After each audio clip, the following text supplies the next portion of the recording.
কেন্দ্রীয় কর্মসূচির অংশ হিসেবে শহীদ প্রেসিডেন্ট জিয়াউর রহমানের ছবি অবমাননা ও তারেক রহমানের বিরুদ্ধে কটূক্তির প্রতিবাদে ময়মনসিংহ রেলওয়ে শ্রমিক দলের সাংগঠনিক সম্পাদক বিজয় মিত্র শুভর নেতৃত্বে বিক্ষোভ মিছিল ও সমাবেশ করেছে ময়মনসিংহ রেলওয়ে শ্রমিক দল। রেলওয়ে শ্রমিক দলের কার্যালয় থেকে মিছিলটি শুরু হয়ে শহরের গুরুত্বপূর্ণ সড়ক প্রদক্ষিণ করে নতুন বাজার দলীয় কার্যালয়ে এসে শুভর সমাপনী বক্তব্যের মধ্য দিয়ে কর্মসূচি শেষ হয়। এ সময় শুভ বলেন, বিএনপির বিরুদ্ধে দেশব্যাপী ষড়যন্ত্র, অপপ্রচার এবং অন্তর্বর্তী সরকারের নির্লিপ্ততায় সারা দেশে আইনশৃঙ্খলা পরিস্থিতির অবনতি ঘটেছে।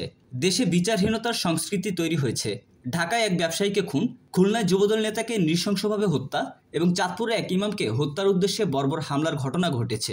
সরকারের নির্লিপ্ততায় একের পর এক হত্যাকাণ্ড ঘটেছে।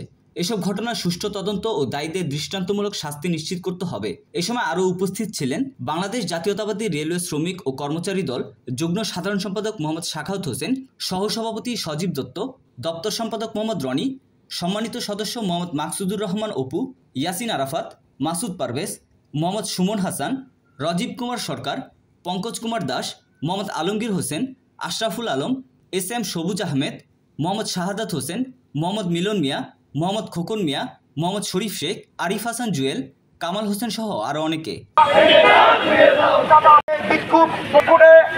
নৃশংসভাবে হত্যাকাণ্ডের প্রতিবাদে এবং আমাদের বিএনপির ভারপ্রাপ্ত চেয়ারম্যান জনাব তারেক রহমানের বিরুদ্ধে কিছু কুচক্রী মহল কর্তৃক যেসব তাদের উদ্দেশ্যে বলি, আপনারা শুনে রাখুন।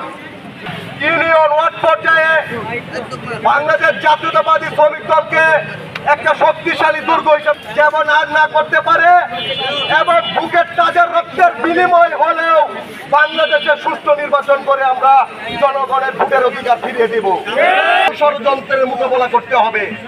সংগ্রামের সাথে বন্ধু শ্রমিক দলের হাতলাইনে দাঁড়িয়ে প্রথম সারির নেতৃত্ব হিসেবে নিজেকে দিব। বাংলাদেশ জাতীয়তাবাদী শ্রমিক দল ময়মনসিংহ মহানগর শাখা বাংলাদেশের সবচেয়ে শক্তিশালী এবং মডেল প্রতিষ্ঠান এবং মডেল সংগঠন। সংগ্রামী সাথী বন্ধুরা, আজকে আমার বক্তব্য এই পর্যন্ত থাক।